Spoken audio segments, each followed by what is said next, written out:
Okay, welcome to topic 5. So first of all, next week we have a holiday break. I think it's the 22nd through the 28th or something like that. I didn't write it down, but check the course calendar because it's built in. So that's a good time. If you have missing or late assignments, that would be a great time to get them reassigned. I may not be checking in that much during that time. So try to plan ahead. If you have missing assignments and you want to get them in next week, please let me know. I can reassign them to you. I can make the due date the 28th, and you can have a full credit opportunity for those assignments. But again, once Monday hits, next Monday, I'm not going to check it that much until the break's over. So keep that in mind. So topic 5, we're looking at the Gilded Age and the Progressive Era. In this time, we see so many changes. We are transitioning from an agrarian society to a more industrial society. People are moving from farms to cities. We have housing shortages, housing overcrowding, unsafe housing, no windows, no fire escape. We have horrible labor conditions. We have child labor. We do not have an 8-hour workday. We do not have overtime pay. We don't have anything like vacation pay. It was if you want to get paid, you work. So it was a completely different time. And during that time, we start to see labor reform, monopoly legislation to prevent monopolies. And so it's a very interesting time in topic 5. So on Wednesday, you're looking at the Jim Crow era. And that is what took place in the South after the Civil War. It was a means of circumventing the 14th and 15th Amendments. For example, in the 15th Amendment, African American men are given the right to vote. And at that time, it's African American men because women did not have the right to vote until 1920 when they ratified the 19th Amendment. So we're just looking, the 15th Amendment, African American men can vote.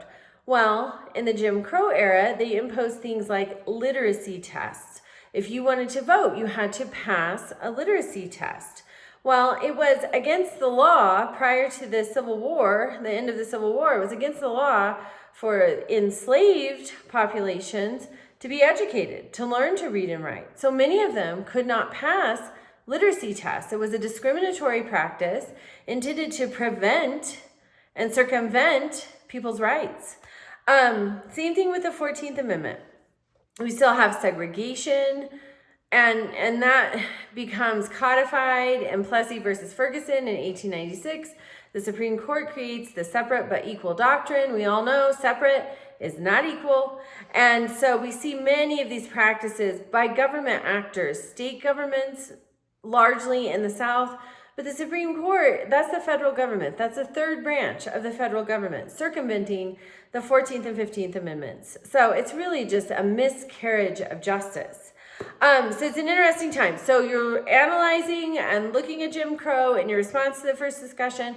Then in your second discussion, we're looking at manifest destiny. We are taking over our continent, and we believe we have a right to do it. And so you're looking at that. You're examining one territorial acquisition and how that territory contributed to the United States becoming a superpower. Then for your assignment, you're looking at the Gilded Age and the Progressive Era. There's a worksheet. Please make sure that you read the instructions.